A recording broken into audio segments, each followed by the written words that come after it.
ಆಕಾಶವಾಣಿ ವಾರ್ತೆಗಳು ಓದುತ್ತಿರುವವರು ಶಿಲ್ಪಾ ಹೆಚ್ಎಂ. ಮುಖ್ಯಾಂಶಗಳು. ನೀಟ್ ಪ್ರತಿಭಟನೆ ವೇಳೆ ಪೊಲೀಸ್ ಕ್ರಮದ ಕುರಿತು ಗೃಹ ಸಚಿವರ ಹೇಳಿಕೆಗೆ ಪ್ರತಿಪಕ್ಷಗಳ ಆಗ್ರಹ.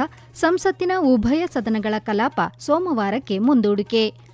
ಆಂಧ್ರಪ್ರದೇಶ ಹಾಗೂ ಕರ್ನಾಟಕಕ್ಕೆ ನಾಳೆ ಪ್ರಧಾನಿ ನರೇಂದ್ರ ಮೋದಿ ಭೇಟಿ. ಹಲವು ಯೋಜನೆಗಳಿಗೆ ಚಾಲನೆ. ಜಂತರ್ ಮಂತರ್ ಪ್ರತಿಭಟನೆ ವೇಳೆ ಪೊಲೀಸರನ್ನು ಗುರಿಯಾಗಿಸಿ ದಾಳಿ. ಸೂಕ್ತ ಕ್ರಮಕ್ಕೆ ಕುಟುಂಬಸ್ಥರ ಆಗ್ರಹ. ಸುರಕ್ಷಿತ ಜಲಮಾರ್ಗ ಸಂಚಾರಕ್ಕೆ ಸೌದಿ ಅರೇಬಿಯಾ ಸೇರಿದಂತೆ 14 ರಾಷ್ಟ್ರಗಳಿಂದ ಬಹುರಾಷ್ಟ್ರೀಯ ಸಾಗರ ರಕ್ಷಣಾ ಒಕ್ಕೂಟ ರಚನೆ. ಹಾಗೂ Taipei open badminton quarter final ಪಂದ್ಯಗಳಲ್ಲಿಂದು ಭಾರತದ 4 ಆಟಗಾರರು ಕಣದಲ್ಲಿ. ವಾರ್ತೆಗಳ ವಿವರ. ನೀಟ್ ಪರೀಕ್ಷೆಯ ಕುರಿತು ವಿದ್ಯಾರ್ಥಿಗಳು ನಡೆಸಿದ ಪ್ರತಿಭಟನೆ ವೇಳೆ ಕಠಿಣ ಪೊಲೀಸ್ ಕ್ರಮ ಸೇರಿದಂತೆ ವಿವಿಧ ವಿಷಯಗಳನ್ನು ಮುಂದಿಟ್ಟುಕೊಂಡು ವಿರೋಧ ಪಕ್ಷದ ಸದಸ್ಯರು ನಡೆಸಿದ ತೀವ್ರ ಗದ್ದಲದಿಂದಾಗಿ ಸಂಸತ್ತಿನ ಉಭಯ ಸದನಗಳ ಕಲಾಪಕ್ಕೆ ಇಂದು ಅಡ್ಡಿಯಾಯಿತು.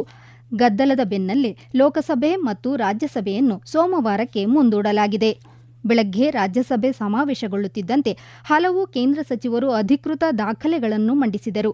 ಇದೇ ವೇಳೆ ಗ್ರಾಮೀಣಾಭಿವೃದ್ಧಿ ಮತ್ತು ಪಂಚಾಯತ್ ರಾಜ್ ವಿಷಯಕ್ಕೆ ಸಂಬಂಧಿಸಿದ ಸಂಸದೀಯ ಖಾಯಂ ಸಮಿತಿಯ ವರದಿಗಳನ್ನು ಸದನಕ್ಕೆ ಸಲ್ಲಿಸಲಾಯಿತು. ಇದೇ ವೇಳೆ ಮಾಹಿತಿ ಮತ್ತು ಪ್ರಸಾರ ಖಾತೆ ರಾಜ್ಯ ಸಚಿವ ಡಾ ಎಲ್. ಮುರುಗನ್ ಸುಳ್ಳು ಸುದ್ದಿ ತಡೆಯುವ ವ್ಯವಸ್ಥೆಯ ಪರಿಶೀಲನೆ ಕುರಿತ ಸಂಸದೀಯ ಸಮಿತಿಯ 22ನೇ ವರದಿಯ ಶಿಫಾರಸುಗಳ ಜಾರಿ ಸ್ಥಿತಿಗತಿ ಬಗ್ಗೆ ಸದನಕ್ಕೆ ತಿಳಿಸಿದರು. ತದನಂತರ ಸಭಾಪತಿ ಸಿಪಿ ರಾಧಾಕೃಷ್ಣನ್ ಶೂನ್ಯ ವೇಳೆಯನ್ನು ಕೈಗೆತ್ತಿಕೊಂಡಾಗ ವಿಪಕ್ಷ ಸದಸ್ಯರು ಘೋಷಣೆ ಕೂಗುತ್ತಾ ಕಲಾಪಕ್ಕೆ ಅಡಚಣೆ ಉಂಟು ಮಾಡಿದರು. ಇದರ ಬೆನ್ನಲ್ಲೇ ಸಭಾಪತಿಯವರು ಸದನವನ್ನು ಸೋಮವಾರಕ್ಕೆ ಮುಂದೂಡಿದರು.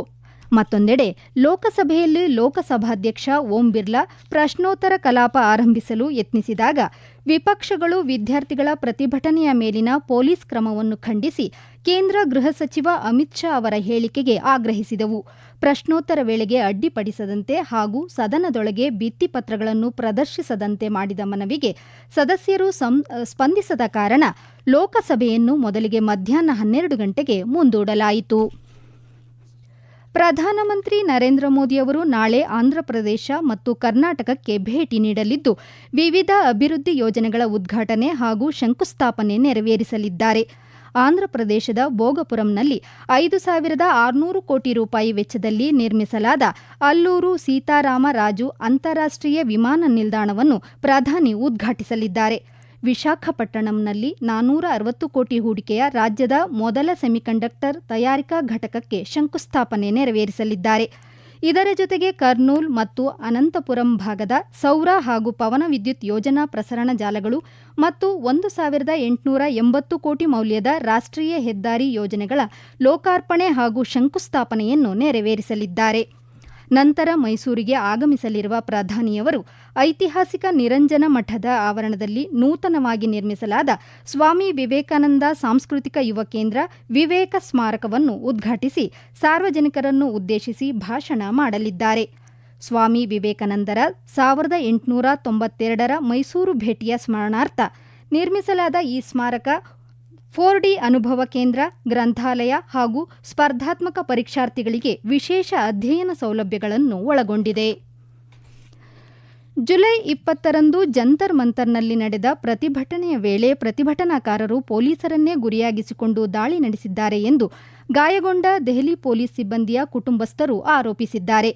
ಇಂದು ನವದೆಹಲಿಯಲ್ಲಿ ಪತ್ರಿಕಾಗೋಷ್ಠಿಯನ್ನು ಉದ್ದೇಶಿಸಿ ಮಾತನಾಡಿದ ಅವರು, ಮುಂಭಾಗದಲ್ಲಿ ಕರ್ತವ್ಯ ನಿರತರಾಗಿದ್ದ ಸಿಬ್ಬಂದಿಯನ್ನು ಗುಂಪಿನಲ್ಲಿದ್ದ ಕೆಲವು ಪ್ರತಿಭಟನಾಕಾರರು ಪೂರ್ವ ನಿಯೋಜಿತ ಯೋಜನೆಯಂತೆ ಸುತ್ತುವರೆದು ಕಲ್ಲು ತೂರಾಟ ನಡೆಸಿದ್ದಲ್ಲದೆ ಅವರ ಮೇಲೆ ಹಲ್ಲೆ ನಡೆಸಿದ್ದಾರೆ ಎಂದು ದೂರಿದರು.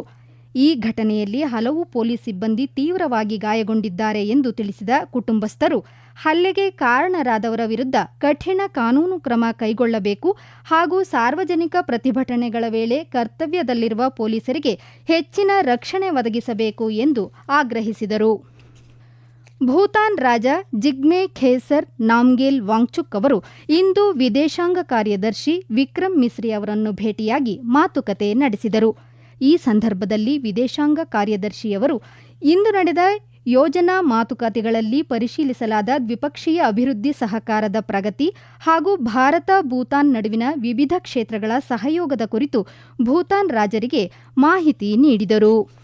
ಈ ವಾರ್ತೆಗಳನ್ನು ಆಕಾಶವಾಣಿಯಿಂದ ಕೇಳುತ್ತಿದ್ದೀರಿ. ನಮ್ಮ ಎಲ್ಲಾ ರಾಷ್ಟ್ರೀಯ ವಾರ್ತೆಗಳು ಹಾಗೂ ಪ್ರದೇಶ ಸಮಾಚಾರ ಈಗ ಆಕಾಶವಾಣಿ ನ್ಯೂಸ್ ಕನ್ನಡ ಯೂಟ್ಯೂಬ್ ಚಾನೆಲ್ನಲ್ಲಿ ಲಭ್ಯ. ನಮ್ಮ ಎಕ್ಸ್ ಖಾತೆ ಮತ್ತು ಇನ್ಸ್ಟಾಗ್ರಾಂ ಖಾತೆ ಆಕಾಶವಾಣಿ ನ್ಯೂಸ್ ಕನ್ನಡ. ಹೆಚ್ಚಿನ ಮಾಹಿತಿಗಾಗಿ ನಮ್ಮ ಫೇಸ್ಬುಕ್ ಖಾತೆ AIR ಕನ್ನಡ ನ್ಯೂಸ್ ಅನುಸರಿಸಿ. ಮಾಹಿತಿಯ ಹೂರಣ ವಾರದ ಕಾರ್ಯಕ್ರಮ ಪ್ರಚಲಿತ ವಿದ್ಯಮಾನ ಪ್ರತಿ ಬುಧವಾರ 9:15ಕ್ಕೆ. ಸೌದಿ ಅರೇಬಿಯಾ ಸೇರಿದಂತೆ 14 ರಾಷ್ಟ್ರಗಳು ಪಶ್ಚಿಮ ಏಷ್ಯಾದ ಪ್ರಮುಖ ಜಲಮಾರ್ಗಗಳಲ್ಲಿ ಸಾಗರ ಸಾರಿಗೆಗೆ ಭದ್ರತೆ ಒದಗಿಸುವ ಉದ್ದೇಶದಿಂದ ಬಹುರಾಷ್ಟ್ರೀಯ ಸಾಗರ ರಕ್ಷಣಾ ಒಕ್ಕೂಟವನ್ನು ರಚಿಸಿವೆ. ಈ ಒಕ್ಕೂಟದ ಕುರಿತು ರಿಯಾದ್ನಲ್ಲಿ ವಿವಿಧ ದೇಶಗಳ ಸೇನಾ ಪ್ರತಿನಿಧಿಗಳ ಸಭೆಯ ಬಳಿಕ ಅಧಿಕೃತವಾಗಿ ಘೋಷಣೆ ಮಾಡಲಾಗಿದೆ. ಒಕ್ಕೂಟದ ಜಂಟಿ ಪ್ರಕಟಣೆಯ ಪ್ರಕಾರ ಜಾಗತಿಕ ಸಮುದ್ರ ಭದ್ರತೆಗೆ ಎದುರಾಗುತ್ತಿರುವ ಸವಾಲುಗಳನ್ನು ಎದುರಿಸುವ ಉದ್ದೇಶದಿಂದ ಬಹುರಾಷ್ಟ್ರೀಯ ಸಮುದ್ರ ರಕ್ಷಣಾ ಒಕ್ಕೂಟವನ್ನು ಸ್ಥಾಪಿಸಲಾಗಿದೆ. ಸಮುದ್ರ ರಕ್ಷಣಾ ಸಹಕಾರವನ್ನು ಬಲಪಡಿಸುವುದು, ನೌಕಾಯಾನದ ಸ್ವಾತಂತ್ರ್ಯವನ್ನು ಖಾತ್ರಿಪಡಿಸುವುದು, ಅಂತಾರಾಷ್ಟ್ರೀಯ ವ್ಯಾಪಾರ ಮಾರ್ಗಗಳು ಹಾಗೂ ಇಂಧನ ಪೂರೈಕೆ ಮಾರ್ಗಗಳ ಸುರಕ್ಷತೆಯನ್ನು ಹೆಚ್ಚಿಸುವುದೇ ಈ ಒಕ್ಕೂಟದ ಪ್ರಮುಖ ಉದ್ದೇಶವಾಗಿದೆ. ಕ್ರಾಂತಿಕಾರಿ ಸ್ವಾತಂತ್ರ್ಯ ಹೋರಾಟಗಾರ ಹುತಾತ್ಮ ಉಧಮ್ ಸಿಂಗ್ ಅವರ 87ನೇ ಹುತಾತ್ಮ ದಿನವಾದ ಇಂದು ಸಮಸ್ತ ದೇಶ ಅವರನ್ನು ಸ್ಮರಿಸುತ್ತಿದೆ. ಘದರ್ ಪಕ್ಷ ಮತ್ತು ಹಿಂದೂಸ್ತಾನ್ ಸೋಷಿಯಲಿಸ್ಟ್ ರಿಪಬ್ಲಿಕನ್ ಅಸೋಸಿಯೇಷನ್ಗೆ ಸೇರಿದ ಉಧಮ್ ಸಿಂಗ್ 1919ರ ಅಮೃತಸರದ ಜಲಿಯನ್ ವಾಲಾಬಾಗ್ ಹತ್ಯಾಕಾಂಡಕ್ಕೆ ಪ್ರತೀಕಾರವಾಗಿ 1940ರ ಮಾರ್ಚ್ 13ರಂದು ಬ್ರಿಟಿಷ್ ಪಂಜಾಬ್ನ ಮಾಜಿ ಲೆಫ್ಟಿನೆಂಟ್ ಗವರ್ನರ್ ಮೈಕಲ್ ಓಡ್ವೈರ್ ಅವರನ್ನು ಲಂಡನ್ನ ಕಾಕ್ಸ್ಟನ್ ಹಾಲ್ನಲ್ಲಿ ಗುಂಡಿಕ್ಕಿ ಹತ್ಯೆಗೈದಿದ್ದರು. ಬಳಿಕ ಕೊಲೆ ಆರೋಪದಲ್ಲಿ ತಪ್ಪಿತಸ್ಥರೆಂದು ತೀರ್ಪು ನೀಡಲಾದ ಉಧಮ್ ಸಿಂಗ್ ಅವರನ್ನು 1940ರ ಜುಲೈ 31ರಂದು ಗಲ್ಲಿಗೇರಿಸಲಾಯಿತು. ಪ್ರಧಾನಮಂತ್ರಿ ನರೇಂದ್ರ ಮೋದಿ, ರಕ್ಷಣಾ ಸಚಿವ ರಾಜನಾಥ್ ಸಿಂಗ್ ಹಾಗೂ ಕೇಂದ್ರ ಗೃಹ ಸಚಿವ ಅಮಿತ್ ಶಾ ಇಂದು ಕ್ರಾಂತಿಕಾರಿ ಹುತಾತ್ಮ ಉಧಮ್ ಸಿಂಗ್ ಅವರಿಗೆ ಗೌರವ ನಮನ ಸಲ್ಲಿಸಿದ್ದಾರೆ. ರಾಷ್ಟ್ರೀಯ ಹಸ್ತಪ್ರತಿ ಡಿಜಿಟಲೀಕರಣ ಅಭಿಯಾನವು ಕೇವಲ ಸರ್ಕಾರದ ಕಾರ್ಯಕ್ರಮವಲ್ಲ, ಮುಂದಿನ ಪೀಳಿಗೆಗಾಗಿ ಭಾರತದ ನಾಗರಿಕತೆಯ ಪರಂಪರೆಯನ್ನು ಸಂರಕ್ಷಿಸುವ ರಾಷ್ಟ್ರೀಯ ಧ್ಯೇಯವಾಗಿದೆ ಎಂದು ಕೇಂದ್ರ ಸಂಸ್ಕೃತಿ ಮತ್ತು ಪ್ರವಾಸೋದ್ಯಮ ಸಚಿವ ಗಜೇಂದ್ರ ಸಿಂಗ್ ಶೇಖಾವತ್ ಹೇಳಿದ್ದಾರೆ.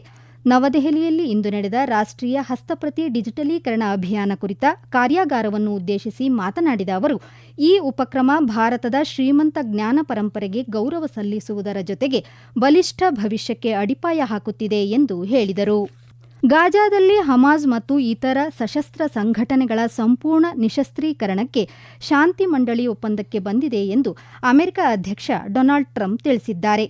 ಸಾಮಾಜಿಕ ಜಾಲತಾಣದ ಪೋಸ್ಟ್ನಲ್ಲಿ ಈ ಕುರಿತು ಮಾಹಿತಿ ನೀಡಿರುವ ಅಧ್ಯಕ್ಷ ಟ್ರಂಪ್, ಈ ಒಪ್ಪಂದ ಗಾಜಾವನ್ನು ಹೊಸ ಪ್ಯಾಲೆಸ್ಟೇನಿಯನ್ ಸರ್ಕಾರದ ಆಡಳಿತಕ್ಕೆ ಒಳಪಡಿಸುವ ನಿಟ್ಟಿನಲ್ಲಿ ಮಹತ್ವದ ಹೆಜ್ಜೆಯಾಗಿದೆ ಎಂದು ಹೇಳಿದ್ದಾರೆ. ಈ ಸರ್ಕಾರ ಶಾಂತಿ ಮಂಡಳಿಯೊಂದಿಗೆ ನಿಕಟವಾಗಿ ಕಾರ್ಯನಿರ್ವಹಿಸಿ ಪ್ಯಾಲೆಸ್ಟೇನಿಯನ್ ಜನರಿಗೆ ನೆರವಾಗಲಿದೆ ಎಂದು ಅವರು ತಿಳಿಸಿದ್ದಾರೆ. ತೈವಾನ್ನಲ್ಲಿ ನಡೆಯುತ್ತಿರುವ ತೈಪೆ ಓಪನ್ ಬ್ಯಾಡ್ಮಿಂಟನ್ ಟೂರ್ನಿಯ ವಿವಿಧ ಕ್ವಾರ್ಟರ್ ಫೈನಲ್ ಪಂದ್ಯಗಳಲ್ಲಿ ಇಂದು ಭಾರತೀಯ ಆಟಗಾರರು ಕಣಕ್ಕಿಳಿಯುತ್ತಿದ್ದಾರೆ. ಮಹಿಳಾ ಸಿಂಗಲ್ಸ್ನಲ್ಲಿ ಭಾರತದ ಉನ್ನತಿ ಹೂಡಾ ಮತ್ತು ದೇವಿಕಾ ಸಿಹಾಗ್ ಸೆಮಿಫೈನಲ್ಗೆ ಅರ್ಹತೆ ಗಳಿಸಲು ಪರಸ್ಪರ ಸೆಣಸಲಿದ್ದು, ಬಳಿಕ ನಡೆಯಲಿರುವ ಮತ್ತೊಂದು ಕ್ವಾರ್ಟರ್ ಫೈನಲ್ ಪಂದ್ಯದಲ್ಲಿ ತಾನ್ವಿ ಶರ್ಮಾ ಥೈಲ್ಯಾಂಡ್ನ ಸುಪಾನಿಡಾ ಕಾಟೆಥಾಂಗ್ ವಿರುದ್ಧ ಸೆಣಸಲಿದ್ದಾರೆ. ಮಧ್ಯಾಹ್ನ ಸುಮಾರು 3:10 ನಡೆಯಲಿರುವ ಪುರುಷರ ಸಿಂಗಲ್ಸ್ ಕ್ವಾರ್ಟರ್ ಫೈನಲ್ ಪಂದ್ಯದಲ್ಲಿ ಭಾರತದ ಕಿರಣ್ ಜಾರ್ಜ್ ಜಪಾನ್ನ ಯುದಾಯ್ ಒಕಿಮೊಟೊ ವಿರುದ್ಧ ಮುಖಾಮುಖಿಯಾಗಲಿದ್ದಾರೆ. ಈಗ ಕೊನೆಯಲ್ಲಿ ಮತ್ತೊಮ್ಮೆ ಮುಖ್ಯಾಂಶಗಳು. ನೀಟ್ ಪ್ರತಿಭಟನೆ ವೇಳೆ ಪೊಲೀಸ್ ಕ್ರಮದ ಕುರಿತು ಗೃಹ ಸಚಿವರ ಹೇಳಿಕೆಗೆ ಪ್ರತಿಪಕ್ಷಗಳ ಆಗ್ರಹ. ಸಂಸತ್ತಿನ ಉಭಯ ಸದನಗಳ ಕಲಾಪ ಸೋಮವಾರಕ್ಕೆ ಮುಂದೂಡಿಕೆ.